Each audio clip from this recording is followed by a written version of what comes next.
Hola, la paz del Señor. Mi nombre es Gloria Sandoval. Hoy quiero compartirles un testimonio sobre cómo la manipulación emocional puede hacer que una congregación pierda de vista la buena mayordomía de los recursos de Dios.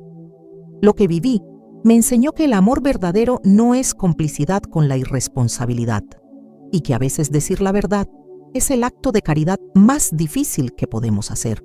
La voz del pastor Fernando resonó en el micrófono con un tono de súplica que me estrujó el corazón. Hermanos, necesito pedirles un favor especial. Mi hijo Diego está a punto de perder este semestre en la universidad. Necesita tomar clases de verano para recuperarse, pero la colegiatura es de 35,000 pesos. Sé que es mucho, pero ustedes saben que Diego es nuestra inversión ministerial. Él será el futuro de esta iglesia. Estaba de pie frente al púlpito, con los ojos vidriosos, la voz quebrada. La congregación guardaba silencio. Podía escuchar algunos suspiros de compasión. Vi a varias hermanas limpiarse las lágrimas. Yo estaba sentada en la quinta fila, con mi carpeta de becas apretada contra el pecho. Sentí que algo se rompía dentro de mí. 3 años. 3 años la iglesia había pagado la universidad completa de Diego. 180,000 pesos en colegiaturas, más los libros, más el transporte, más una ayuda mensual para sus gastos personales. Y ahora el pastor pedía más, porque su hijo había reprobado. Cerré los ojos y respiré profundo. En mi bolso llevaba mi teléfono celular y en mi teléfono tenía un video que lo cambiaba todo. Un video de Diego en una fiesta, con una botella de cerveza en la mano, rodeado de amigos, riendo a carcajadas mientras la música retumbaba a su alrededor, mientras la iglesia creía que estaba estudiando. Si alguna vez han visto cómo el dinero del pueblo de Dios se usa para sostener la irresponsabilidad de alguien, entonces saben lo que sentí en ese momento. Si esta historia les está tocando, les pido que dejen un like y se suscriban al canal, para que este mensaje llegue a más congregaciones que necesitan aprender a discernir entre generosidad genuina y manipulación emocional. Ahora les cuento cómo empezó todo. Todo comenzó 3 años atrás, cuando la esposa del pastor Fernando falleció. La hermana Silvia había sido una mujer hermosa, dulce, llena de vida. Tenía apenas 46 años cuando el cáncer se la llevó. Fue rápido, devastador. En 6 meses pasó de ser una mujer saludable a estar postrada en una cama de hospital. La congregación sufrió con ellos. Oramos, ayunamos, hicimos vigilias, pero Dios se la llevó. El funeral fue desgarrador. El pastor Fernando lloró como un niño. Diego, que entonces tenía 19 años, estaba destrozado. Era hijo único, muy apegado a su mamá. Durante los meses siguientes, la iglesia se volcó a ayudarlos. Les llevábamos comida, limpiábamos la casa pastoral, los acompañábamos. Queríamos aliviar su dolor de cualquier forma posible. Y entonces, 6 meses después del funeral, el pastor Fernando hizo un anuncio en el servicio del domingo. Hermanos, quiero compartirles algo que ha estado en mi corazón. Como saben, mi hijo Diego acaba de terminar la preparatoria. Siempre soñamos, mi esposa y yo, con que él estudiara una carrera universitaria para servir mejor al Señor. Silvia quería que Diego fuera administrador, para que algún día pudiera ayudar en el ministerio con excelencia profesional. Se le quebró la voz, se limpió los ojos. Pero con los gastos médicos de Silvia no quedó nada, y yo, con mi salario de pastor, no puedo pagarle la universidad. Así que vengo a pedirles, si Dios pone en sus corazones, que consideremos crear un fondo de beca para Diego, no como un favor personal, sino como una inversión en el futuro del ministerio. El silencio fue profundo, y luego el hermano Gregorio, un hombre mayor que amaba al pastor, se puso de pie. Pastor, cuenta con mi apoyo. Voy a dar 5,000 pesos para empezar ese fondo. Otros se sumaron. La hermana Raquel ofreció 1,000 pesos mensuales. El matrimonio Beltrán prometió cubrir los libros cada semestre. En 2 semanas, se había reunido suficiente para pagar el primer año completo. Yo era en ese entonces la coordinadora del Comité de Becas y Ayuda Educativa. Manejábamos un fondo pequeño para ayudar a jóvenes de familias de escasos recursos. Teníamos 4 estudiantes becados, hijos de viudas, de obreros, de familias humildes. El pastor Fernando me pidió que incluyera a Diego en el programa. Hermana Gloria, sé que técnicamente Diego no califica porque yo tengo un salario, pero las circunstancias son especiales. Confío en que usted entiende. ¿Qué podía decir? El hombre acababa de perder a su esposa. Su dolor era real. Y Diego parecía un buen muchacho, educado, respetuoso. Siempre saludaba con amabilidad. Está bien, pastor. Lo incluiremos. Y así comenzó. El primer año fue tranquilo. Diego estudiaba administración de empresas en una universidad privada. La colegiatura semestral era de 30,000 pesos. La iglesia la cubría completa. Cada 6 meses, yo procesaba el pago directamente a la universidad. También le dábamos 3,000 pesos mensuales para transporte y materiales. Diego venía cada 3 meses a dar un informe en el servicio de jóvenes.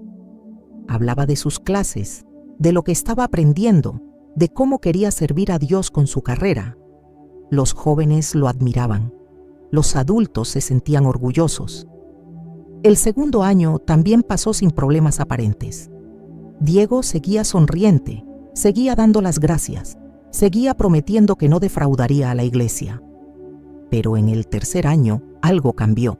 Yo tenía por política pedir a todos los becados que me mostraran sus calificaciones cada semestre. No por desconfianza, sino por rendición de cuentas. Los otros 4 jóvenes me las traían sin problema. Algunos con calificaciones excelentes, otros apenas aprobando, pero todos mostraban esfuerzo. Diego, en cambio, empezó a darme excusas. Hermana Gloria, es que el sistema de la universidad está caído. Le traigo las calificaciones la próxima semana. Una semana se convertía en 2. 2 en un mes, y luego simplemente dejaba de mencionarlo. Intenté hablar con él después de un servicio. Diego, hijo, necesito tus calificaciones para el archivo. Es un requisito para todos los becados. Él me sonrió con esa sonrisa encantadora que había heredado de su mamá. Claro, hermana, disculpe. Es que he estado muy ocupado con los proyectos finales. Se las traigo este domingo sin falta. No las trajo. Hablé con el pastor Fernando. Pastor, discúlpeme, pero necesito las calificaciones de Diego. Ya llevamos 2 meses de retraso y es un requisito del comité. El pastor me miró con una expresión extraña, mezcla de incomodidad y molestia. Hermana Gloria, ¿realmente es necesario? Usted sabe que Diego es responsable. No creo que necesitemos tratarlo como si fuera sospechoso. No es eso, pastor. Es solo que tenemos un reglamento. Con todos los becados pedimos lo mismo. Pero los otros becados no son mi hijo. Los otros no perdieron a su madre hace 2 años. ¿No cree que Diego ya tiene suficiente presión emocional sin que lo estemos fiscalizando? Me quedé callada. Me hizo sentir cruel, insensible. Está bien, pastor, disculpe. Pero algo en mi interior no quedó tranquilo. Pasaron 2 meses más, y entonces, una tarde de jueves, recibí una llamada de la universidad. ¿Señora Gloria Sandoval? Sí, ella habla. Habla Laura Méndez, del Departamento de Cobranza de la Universidad del Valle. Le llamo porque el alumno Diego Fernando López Herrera tiene 2 semestres sin liquidar. Tenemos registrado que la Iglesia Roca Fuerte es su aval. ¿Cuándo podemos esperar el pago? Se me heló la sangre. Disculpe, ¿cómo dice? Nosotros hemos estado pagando puntualmente. Señora, déjeme verificar. Sí, efectivamente recibimos pagos regulares hasta hace 1 año, pero los 2 últimos semestres no se han cubierto. El adeudo actual es de 60,000 pesos. Eso es imposible. Yo personalmente he enviado las transferencias. ¿Podría proporcionarme los números de referencia?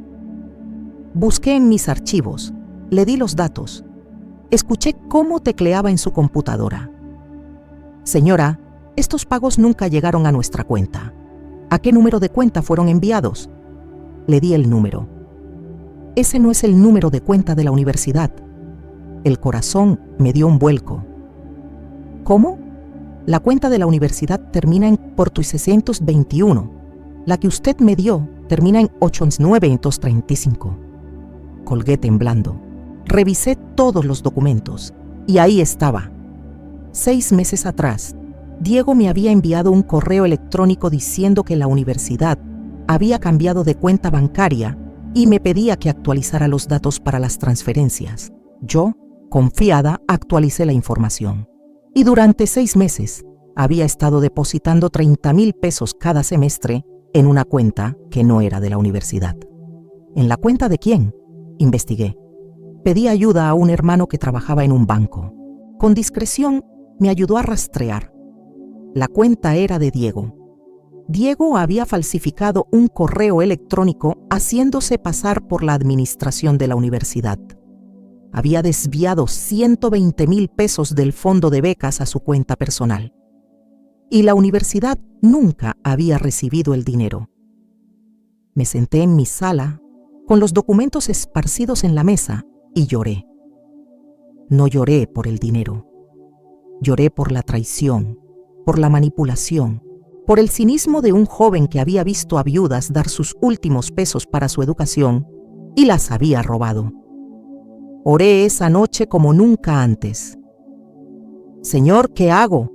Si expongo esto, voy a destruir al pastor Fernando. Ya perdió a su esposa. Ahora tiene que perder también a su hijo. Tengo derecho a causarle tanto dolor. Pero en mi corazón, una voz tranquila me respondió: la verdad es la verdad. Y el amor sin verdad no es amor, es complicidad.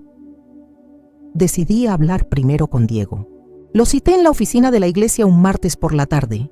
Llegó sonriente, despreocupado. ¿Qué pasó, hermana Gloria? ¿Todo bien? Puse los documentos sobre el escritorio. Diego, la universidad me llamó. Me dijeron que no han recibido los pagos de los últimos 2 semestres. Vi cómo su rostro cambiaba. La sonrisa se congeló. Es que debe ser un error del sistema. No es un error. Tú me diste una cuenta bancaria falsa. El dinero fue a tu cuenta personal. Se puso pálido. Yo no... Diego, tengo las pruebas. El correo que me enviaste, el rastreo bancario, todo. Se desplomó en la silla. Se cubrió la cara con las manos. Hermana Gloria, por favor, no le diga a mi papá. ¿Qué hiciste con el dinero? Silencio. Diego, lo gasté. ¿En qué? Levantó la cara. Tenía los ojos rojos. En salir con mis amigos, en fiestas, en ropa, en cosas. ¿Y las clases? No he ido. Reprobé casi todo el semestre pasado. Y este semestre ni siquiera me inscribí. Sentí que el piso se abría bajo mis pies. Tu papá no sabe nada de esto. No. Él cree que todo va bien. Por favor, hermana, dele otra oportunidad. Voy a reponer el dinero. Voy a volver a la universidad. Lo prometo. Diego, esto no es solo dinero. Esto es abuso de confianza. La gente de esta iglesia sacrificó sus recursos creyendo que estabas estudiando. Lo sé. Pero si usted lo dice, mi papá va a morir. Ya perdió a mi mamá. Esto lo va a destruir. Y ahí estaba. La manipulación emocional. El chantaje disfrazado de compasión. Diego, voy a darle un día para que hables con tu papá. Si mañana a esta hora tú no le has dicho la verdad, yo lo haré. Se fue llorando. Al día siguiente el pastor Fernando me llamó. Su voz sonaba tensa. Hermana Gloria, necesito hablar con usted. Nos vimos en su oficina. Diego no estaba. ¿Es verdad lo que Diego me dijo? ¿Que usted lo está acusando de robar? No lo estoy acusando, pastor. Tengo las pruebas, le mostré todo. El correo falso, las transferencias, la llamada de la universidad. Vi cómo el color abandonaba su rostro. cómo sus manos temblaban al sostener los papeles. Esto no puede ser verdad. Lo es, pastor. Se dejó caer en su silla. Por un momento pensé que iba a llorar, pero no lo hizo. En lugar de eso, algo extraño pasó. Endureció el gesto. Hermana Gloria, Diego cometió un error grave, pero es mi hijo y necesito que me ayude a protegerlo. ¿Protegerlo? No podemos hacer esto público. Destruiría su futuro. Destruiría el ministerio. Vamos a resolverlo en privado. Yo voy a reponer el dinero poco a poco. Pastor, esto no es solo un error. Es fraude. Y el dinero no es suyo, es de la iglesia. Pero soy el pastor y tengo autoridad para decidir cómo manejamos este asunto. Me quedé mirándolo incrédula. ¿Me está pidiendo que mienta? Le estoy pidiendo que tenga misericordia. La misericordia sin justicia no es misericordia, pastor. Es encubrimiento. Se puso de pie con el rostro enrojecido. Hermana Gloria, le estoy ordenando como su pastor que mantenga esto en silencio. No puedo hacer eso. Entonces tendremos un problema. Salí de esa oficina con el corazón destrozado, pero con la convicción clara de que tenía que actuar. Los días siguientes fueron los más difíciles de mi vida. El pastor Fernando no volvió a hablarme directamente, pero empezaron a pasar cosas extrañas. El domingo, durante los anuncios, mencionó que el comité de becas estaba siendo reestructurado y que pronto habría cambios en la coordinación. El martes, la hermana Noemí, que era parte del comité, me llamó. Gloria, ¿qué está pasando? El pastor me preguntó si yo estaría dispuesta a coordinar el programa de becas. Me dijo que tú estabas muy ocupada y querías dejar el puesto. Eso no es verdad, Noemí. Entonces, le conté todo, en detalle, con pruebas. Hubo un largo silencio del otro lado de la línea. Dios mío, Gloria, esto es muy grave. Lo sé. ¿Qué vas a hacer? Tengo que llevarlo al consejo de ancianos. Van a intentar silenciarte. El pastor tiene mucha influencia sobre ellos. No sobre todos. Pensé en el anciano Roberto Castro. Roberto era un hombre de 60 años, dueño de un taller mecánico. Había levantado su negocio con las manos, sin ayuda de nadie. Era un hombre recto, de palabra firme, sin tolerancia para la mediocridad ni el engaño. Él tenía 3 hijos. Los 3 habían estudiado la universidad trabajando medio tiempo y con becas del gobierno. Roberto siempre decía: el trabajo dignifica, la facilidad corrompe. Fui a verlo a su taller un miércoles por la tarde. Estaba debajo de un auto, con las manos llenas de grasa. Hermano Roberto, ¿podemos hablar? Salió de debajo del auto, se limpió las manos con un trapo y me miró con esos ojos penetrantes. Dígame, hermana Gloria. Le conté todo, desde el principio. Le mostré los documentos. Su rostro no cambió mucho mientras escuchaba, pero vi cómo apretaba la mandíbula. Cuando terminé, sacudió la cabeza. Esto es exactamente lo que yo temía. ¿Qué? Desde que se creó esa beca para Diego, yo voté en contra en el consejo. No porque no tuviera compasión por el pastor, sino porque vi el peligro. Cuando mezclas familia, dinero y autoridad espiritual, siempre termina mal. ¿Usted votó en contra?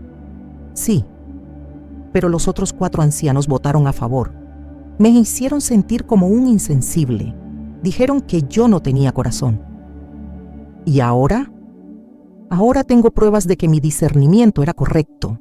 Hermana Gloria, voy a apoyarla, pero tiene que estar preparada. Esto va a ser feo. El pastor va a defenderse, y Diego es bueno manipulando emociones. Lo sé, necesitamos más que documentos. Necesitamos testigos. Necesitamos evidencia de que Diego no estaba estudiando. Fue entonces cuando recordé a la hermana Beatriz. Beatriz Jiménez era maestra de la escuela dominical de jóvenes, pero también era profesora de literatura en la misma universidad donde supuestamente Diego estudiaba. La busqué después del culto del miércoles. Hermana Beatriz, ¿puedo hacerle una pregunta personal? Claro, hermana Gloria. ¿Usted ha visto a Diego en la universidad? Su rostro cambió. Miró a su alrededor para asegurarse de que nadie escuchaba. ¿Por qué pregunta eso? Porque descubrí algo grave. Y necesito confirmación. Venga, vamos a mi auto. Nos sentamos en su carro en el estacionamiento de la iglesia. Ella respiró profundo. Hermana Gloria, hace meses que quería hablar con alguien sobre esto, pero no sabía con quién. Diego está inscrito en la universidad, sí, pero casi nunca va a clases. Yo lo he visto en el campus, pero no en las aulas. Lo veo en la cafetería, en las áreas de descanso, siempre con amigos, siempre de fiesta. ¿Lo ha visto en fiestas? Ella asintió con tristeza. Una vez lo vi saliendo de una fiesta en una casa cerca del campus.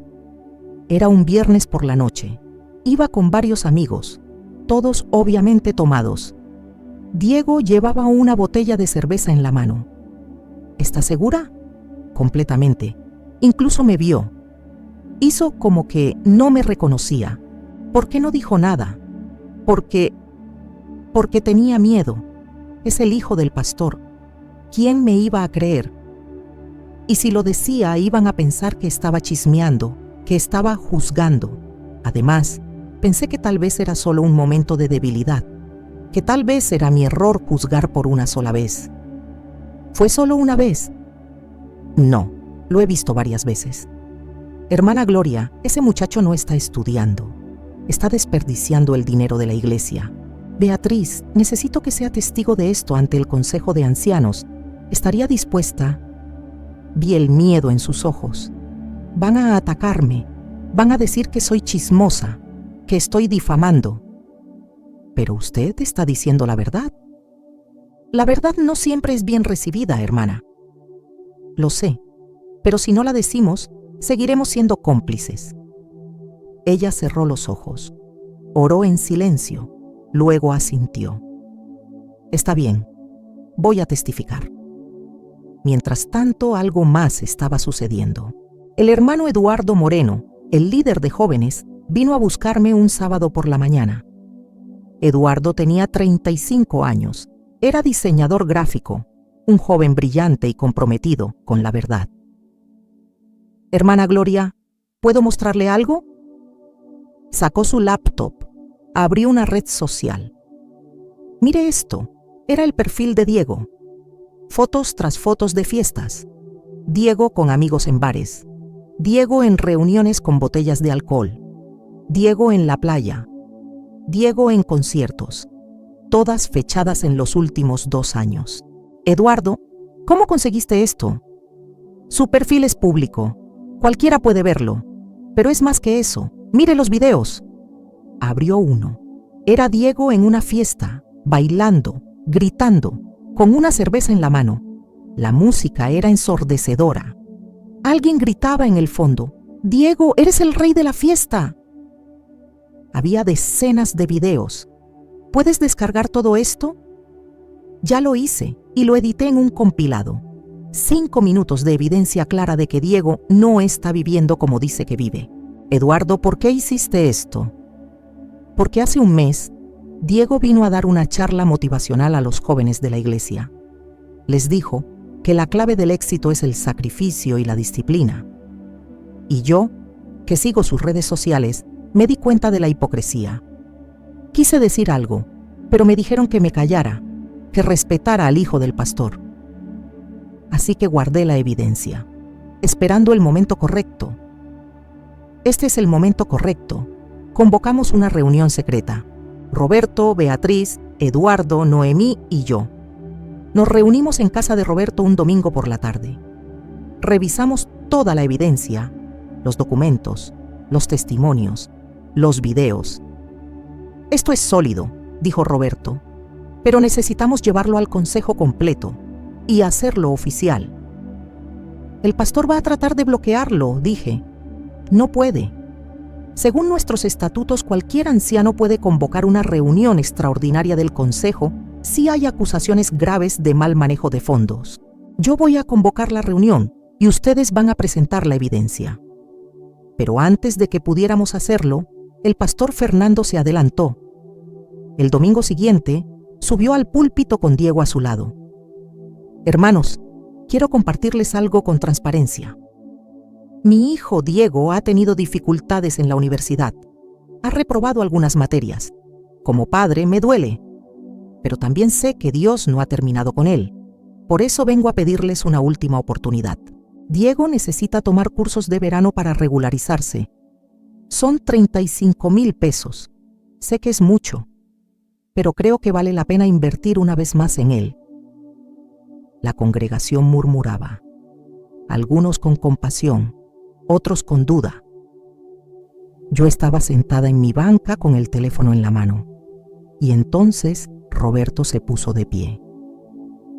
Pastor Fernando, con todo respeto, creo que la congregación necesita saber toda la verdad antes de tomar una decisión sobre más dinero.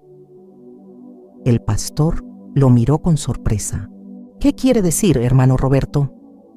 Quiero decir que hay información que usted no está compartiendo y que esta congregación tiene derecho a conocer antes de dar un peso más. El silencio fue absoluto. Hermano Roberto, este no es el momento ni el lugar. Sí lo es, pastor, porque usted está pidiendo dinero públicamente. Entonces, públicamente debemos rendir cuentas. Me puse de pie. Pastor Fernando, Diego no solo reprobó algunas materias, desvió 120,000 pesos del fondo de becas a su cuenta personal. Y la universidad no ha recibido ni un peso de los últimos 2 semestres. El murmullo se convirtió en gritos ahogados. Diego palideció. El pastor Fernando abrió los ojos como platos. «Eso es mentira». «No lo es», dije con voz tranquila. «Y tengo las pruebas. Gracias por seguir esta historia conmigo. Sé que es difícil, sé que duele, pero es necesaria. Quiero preguntarles, ¿alguna vez han tenido que elegir entre la lealtad a una persona y la lealtad a la verdad? ¿Qué hicieron? Cuéntenme en los comentarios. Y si creen que esta historia puede ayudar a alguien a tener el valor de decir la verdad, déjenme un like, suscríbanse y compartan. Ahora les cuento lo que pasó después. El pastor Fernando levantó las manos pidiendo silencio. Hermanos, por favor, esto es una terrible confusión. La hermana Gloria está malinterpretando. No estoy malinterpretando nada, pastor, dije subiendo al frente. Tengo aquí el correo electrónico que Diego me envió haciéndose pasar por la administración de la universidad. Tengo aquí el rastreo bancario que muestra que el dinero fue a su cuenta personal. Y tengo aquí la llamada de la universidad confirmando que no han recibido ningún pago. Saqué los documentos de mi bolso y los puse sobre el púlpito. Diego estaba paralizado. El pastor Fernando los tomó con manos temblorosas. Esto tiene que tener una explicación. La tiene, dijo Roberto subiendo también al frente. La explicación es que su hijo los engañó, a usted y a toda la congregación. Eso no es cierto, gritó Diego finalmente reaccionando. Yo tomé ese dinero prestado porque tenía una emergencia. Iba a devolverlo. ¿Qué emergencia?, preguntó Roberto con voz firme. Una emergencia personal. ¿Y por qué no le pediste a tu padre? Diego no respondió. Fue entonces cuando Beatriz se puso de pie desde su banca. Hermana Beatriz, dijo el pastor con voz suplicante, usted conoce a Diego, usted sabe que es un buen muchacho. Sé que es encantador, pastor, pero no sé si es bueno. Subió al frente, su voz temblaba, pero era clara. Yo soy profesora en la universidad donde Diego supuestamente estudia, y les puedo decir con certeza que él casi nunca va a clases. Lo he visto en el campus, sí, pero no en las aulas. Lo veo en la cafetería, en las áreas de recreación, y lo he visto saliendo de fiestas, con alcohol, con amigos, viviendo una vida completamente opuesta a la que presenta aquí. El murmullo creció. Algunas personas se pusieron de pie. «Eso es calumnia», gritó Diego. «Usted me tiene coraje. No tengo nada personal contra ti, Diego, dijo Beatriz con tristeza. Pero no voy a quedarme callada mientras engañas a esta congregación. Necesitamos prueba, gritó alguien desde atrás. No solo acusaciones. Eduardo se puso de pie. Tengo pruebas. Subió al frente con su laptop. La conectó al proyector que usábamos para las alabanzas. Por favor, hermano Eduardo, no, suplicó el pastor. Pero Eduardo ya había presionado play. La pantalla grande se iluminó y comenzó el video. Diego en una fiesta, bailando, gritando, con una botella en la mano. Diego en un bar rodeado de amigos, riendo. Diego en la playa, en un viaje, claramente no estudiando. Video tras video, foto tras foto, todos con fechas de los últimos 2 años. Y en el audio de uno de los videos se escuchaba claro a alguien gritar: «Diego, eres el rey de la fiesta». El silencio que siguió fue sepulcral. Miré a Diego. Tenía la cara roja, los ojos brillantes de lágrimas, pero también de rabia. Miré al pastor Fernando. Estaba pálido, con las manos temblando mirando la pantalla como si no pudiera creer lo que veía. Finalmente, una voz desde las bancas rompió el silencio. Era la hermana Raquel, una mujer de 60 años, viuda, que trabajaba como empleada doméstica. Yo di 1,000 pesos cada mes durante 3 años. 1,000 pesos que necesitaba para mis medicinas. Porque creí que estaba ayudando a un joven a estudiar. Porque el pastor nos dijo que era una inversión en el reino de Dios. Su voz se quebró. ¿Y usted lo gastó en fiestas? Diego no respondió, solo bajó la cabeza. Otro hombre se puso de pie. Era el hermano Gregorio, el mismo que había dado los primeros 5,000 pesos. Pastor Fernando, con todo respeto, necesito que me explique cómo fue posible que esto pasara sin que usted lo supiera. El pastor levantó la cara. Tenía los ojos llenos de lágrimas. Yo no sabía. Tienen que creerme. Diego me decía que todo iba bien. Me mostraba calificaciones. Falsas, dije. Le mostraba calificaciones falsas, pastor. Cállese, gritó Diego de repente volteando hacia mí. Usted solo quiere destruirnos. Usted siempre nos ha tenido envidia. No tengo nada que envidiarles, Diego, pero sí tengo responsabilidad ante Dios y ante esta congregación de cuidar los recursos que me confiaron.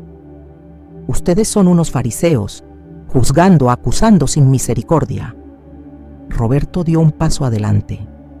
No, muchacho. Misericordia es lo que esta iglesia te dio durante 3 años. 180,000 pesos de misericordia. Ahora lo que corresponde es justicia. El pastor Fernando se llevó las manos a la cara. Por favor, hermanos.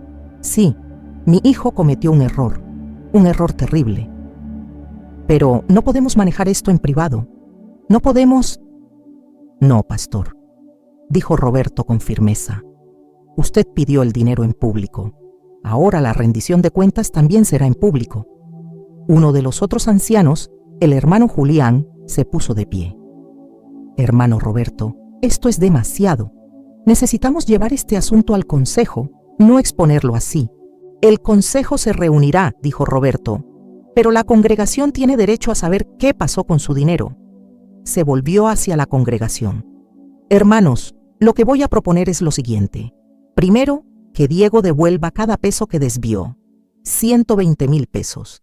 Segundo, que ya no se entregue ni un peso más para su universidad hasta que demuestre, con acciones, que es responsable.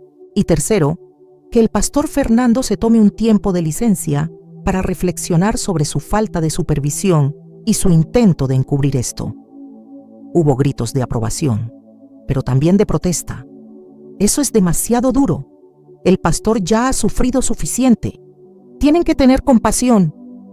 Fue entonces cuando una voz tranquila habló desde atrás. Era la hermana Dominga, una mujer de 70 años, madre de uno de nuestros otros becados. Mi hijo Raúl recibe una beca de esta iglesia, 3,000 pesos al mes. Con eso paga sus pasajes y sus copias. pero él trabaja lavando autos los fines de semana para pagar su colegiatura en la universidad pública.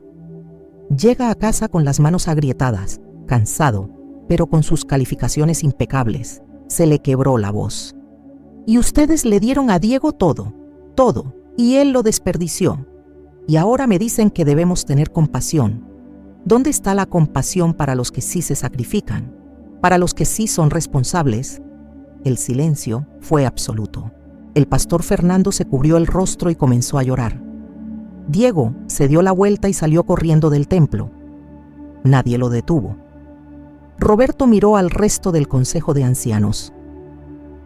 Convoco a reunión extraordinaria del Consejo para mañana lunes a las 7 de la noche. Todos los ancianos deben estar presentes y vamos a tomar decisiones oficiales sobre este asunto. El culto no continuó. La gente se fue lentamente, en silencio, conmocionada. Yo me quedé sentada en una banca, agotada, temblando. Beatriz se sentó a mi lado. ¿Hicimos lo correcto?, me preguntó. Sí, dije, aunque mi corazón estaba destrozado. Hicimos lo correcto. La reunión del Consejo de Ancianos fue tensa, larga y dolorosa. Los 5 ancianos estaban presentes: Roberto, Julián, Marcos, Timoteo y Jorge. El pastor Fernando también estaba, pero esta vez como el acusado, no como el líder. Yo presenté toda la evidencia de nuevo: los documentos, los correos, los testimonios. Beatriz testificó sobre lo que había visto en la universidad. Eduardo mostró los videos. El hermano Julián, que había sido el más renuente a creer, finalmente tuvo que aceptar la realidad. Esto es innegable, dijo con tristeza. Diego nos engañó. Y pastor Fernando, usted, aunque sea sin intención, nos engañó también al pedirnos más dinero sin verificar la verdad primero. El pastor Fernando estaba hundido en su silla. Lo sé. He fallado como padre, he fallado como pastor. ¿Qué más quieren que diga? Queremos que asuma responsabilidad, dijo Roberto. No solo con palabras, sino con acciones. Después de 2 horas de deliberación, el consejo tomó las siguientes decisiones. 1. Diego debía devolver los 120,000 pesos en un plazo no mayor a 2 años. Si no lo hacía, se presentarían cargos legales. 2. El pastor Fernando debía tomar una licencia de 3 meses sin goce de sueldo para reflexionar, buscar consejería pastoral y restaurar su relación con Dios y con su hijo. 3. Se crearía un comité de supervisión financiera con 3 miembros que no fueran familia del pastor, para auditar todos los gastos y ofrendas. 4. Se haría una disculpa pública a la congregación en nombre del pastor y de Diego. 5. Ningún familiar directo del pastor podría recibir beneficios económicos de la iglesia sin aprobación unánime del consejo. El pastor Fernando aceptó todo con la cabeza baja. El domingo siguiente subió al púlpito, no con su traje elegante de siempre, sino con ropa sencilla. Se veía cansado, envejecido. Hermanos, vengo ante ustedes no como su pastor, sino como un hombre quebrantado. Mi hijo y yo les fallamos, les mentimos, abusamos de su confianza y de su generosidad. No tengo excusas, solo tengo arrepentimiento. Su voz se quebró. Voy a tomar un tiempo para buscar a Dios, para sanar como padre, para aprender a ser de nuevo un hombre íntegro. Y le pido a Dios que algún día puedan perdonarme. Hubo lágrimas en la congregación, enojo también, pero sobre todo había dolor.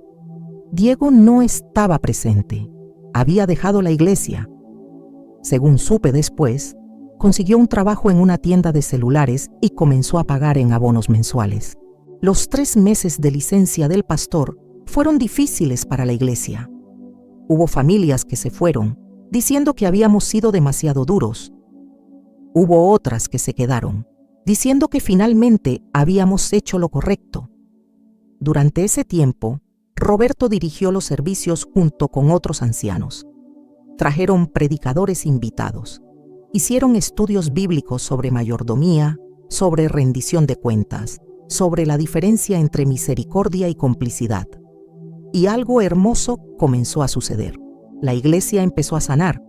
Las personas empezaron a hablar con honestidad, a hacer preguntas, a exigir transparencia.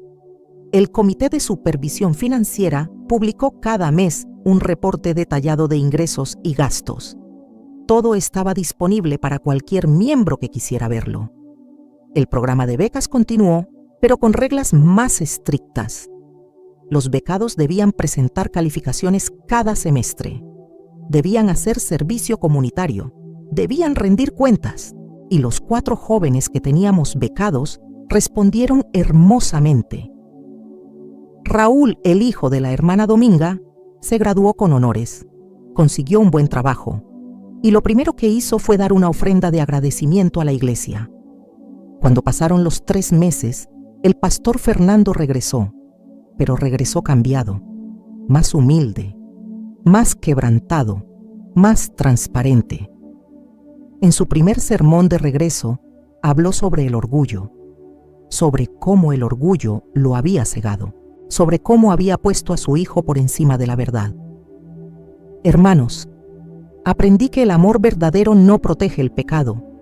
El amor verdadero dice la verdad aunque duela. Y también aprendí que un pastor no es dueño de la iglesia, es un mayordomo. Y los mayordomos rinden cuentas. La congregación lo recibió con cautela, algunos con perdón, otros todavía con reservas, pero nadie podía negar que era un hombre diferente. En cuanto a Diego, pasaron casi 2 años antes de que volviera a pisar la iglesia. Cuando lo hizo, fue un domingo por la mañana. Llegó solo, se sentó hasta atrás y no habló con nadie. Después del servicio, vino a buscarme. Hermana Gloria, ¿podemos hablar? Fuimos a una banca vacía en el jardín de la iglesia. Quiero pedirle perdón, dijo, con los ojos rojos. Usted tenía razón. Yo era un cínico, un manipulador, un ladrón. Usé el dolor de mi papá. Usé la generosidad de la gente. Y lo peor es que me sentía con derecho, como si me lo mereciera. ¿Qué cambió, Diego? Tocar fondo, trabajar 12 horas al día en un trabajo que odio, ver cómo mi papá lloraba por las noches, darme cuenta de que destruí la confianza de toda una congregación por mi egoísmo. Se limpió las lágrimas. He pagado 70,000 pesos de los 120,000. Me faltan 50,000. Pero voy a terminar de pagar. Y cuando lo haga, voy a volver a la universidad. Pero esta vez voy a pagarla yo, con mi trabajo, con mi esfuerzo, como debía hacerlo desde el principio. Lo miré, y por primera vez en años, vi sinceridad en sus ojos. Diego, te perdono, y creo que Dios también te ha perdonado. Ahora tienes que perdonarte tú. Él asintió, llorando. Hoy, 3 años después, Diego terminó de pagar la deuda. Se inscribió de nuevo en la universidad en turno nocturno mientras trabaja de día. Va despacio, pero va. El pastor Fernando sigue pastoreando la iglesia, pero ya no es el mismo hombre. Ahora es un líder que escucha, que rinde cuentas, que admite cuando no sabe y que valora la verdad por encima de su reputación. Y yo sigo coordinando el programa de becas, pero ahora, cada vez que un joven recibe apoyo, le digo lo mismo. Este dinero es sagrado, es el sacrificio de viudas, de obreros, de familias que confían en que lo vas a usar bien.